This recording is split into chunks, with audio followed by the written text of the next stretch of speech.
Federal Reserve Chair Jerome Powell is not ruling out a recession in the U.S. after the Federal Reserve implemented its third consecutive rate hike. He says no one knows if the increases will lead to a recession, but a recession may be the price to pay for rising inflation. So for more on this, I want to bring in Joe Brusuelas. He is the chief economist for RSM US, the audit and tax consulting firm. Thanks for joining us. So first off, we'll just start with, from your perspective, what are some of the initial implications of the recent interest rate hike? Okay, for your median American household out there, what that means is the price of money has gotten much more expensive. It's going to cost more to finance the purchase of a car, finance the purchase of a home. If you have variable credit card debt, those credit cards got more expensive. Mm-hmm. And if you're borrowing to send your child to school, that too is likely to get more expensive. So that's the baseline takeaway. Now, what this means in a much bigger sense is the Federal Reserve will likely take steps that will result in a recession sometime next year.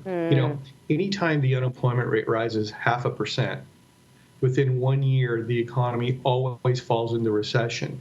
And deep inside the Federal Reserve's policy materials, you could see they expect the unemployment rate to rise 0.7% a little bit over the next year. So that tells us quite a bit about what policy is likely to obtain. Okay, so what I'm getting from you is, while we've been sort of biting our fingernails, wondering if this is going to result in a recession, you're basically saying it's supposed to result in a recession. That's the point. Is that the only cure for this illness? Exactly. Well, it's not the only cure, but because the fiscal authority, that's the Congress and the administration, aren't likely to act or do anything to materially cool the economy, we have to work through the central bank, and they work via what we call the demand channel. That's cooling spending by Americans on just about everything that comprises American life. So the sort of weird thing about the way we're living right now is that there are still a tremendous number of job vacancies. And there's, when we were talking about a recession a few months ago, sometimes people talked about a big R recession versus a little R recession and what it's going to mean for the job market. The recession that you're seeing in the future, based on what's happened before, is this a recession that could see massive job losses, or are we still in kind of this weird post-pandemic economy where things are not necessarily unfolding the way they always have? Okay, so all recessions are unique, and the one that we're likely to enter will reflect the broad demographic changes we're going through and the shocks that we're absorbing, the pandemic, the inflation, and the rate shock.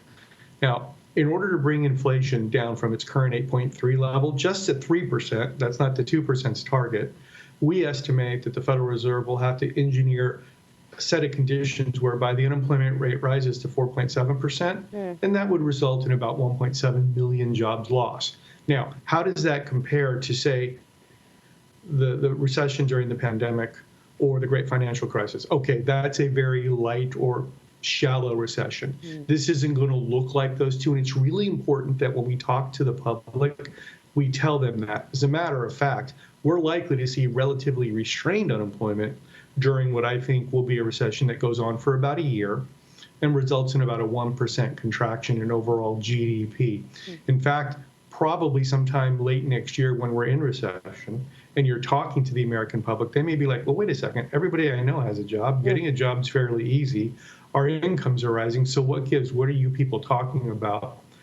We're going to go through a recession that's likely going to impact the American corporate sector in general, and in particular, the large active multinational companies who really drive the flow of finance, the flow of capital, and really set conditions for how we see the broader global economy.